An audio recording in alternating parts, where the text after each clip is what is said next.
Already সবাই জানে chia seed একটা সুপারফুড। চিয়া সিডের মধ্যে প্রচুর ফাইবার থাকে, গুড ফ্যাট থাকে, নানা রকম নিউট্রিয়েন্ট থাকে। কিন্তু তুমি যদি চিয়া সিডটা দইয়ের সাথে মিলিয়ে খাও তাহলে কি হয়? দইটা খুব ভালো প্রোবায়োটিক, যেটা আমাদের গাট ব্যাকটেরিয়াকে ভালো করে। এই কারণে পেট খারাপ হলে বা অ্যান্টিবায়োটিক খেলে দই খেতে বলা হয়। গাট ব্যাকটেরিয়া ভালো থাকা মানে হজমটা ভালো হওয়া, পেটটা ঠিক থাকা। আর এটার সাথে তুমি যখন চিয়া সিড মেলাচ্ছ, চিয়া সিডের মধ্যে ভালো পরিমাণ ফাইবার আছে, যেটা গুড ব্যাকটেরিয়াগুলোর খাবার হিসেবে কাজ করে, প্রিবায়োটিক হিসেবে কাজ করে। তাই এই কম্বিনেশনটা পেটের জন্য বেস্ট কম্বিনেশন।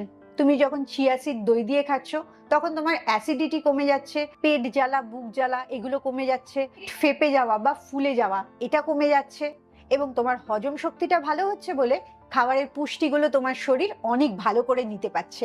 তাই ইভিনিং স্ন্যাক্সে উল্টো পাল্টা ভাজা, বিস্কিট, জাঙ্ক ফুড এগুলো না খেয়ে এক বাটি দই চিয়া সিড দিয়ে খাবে।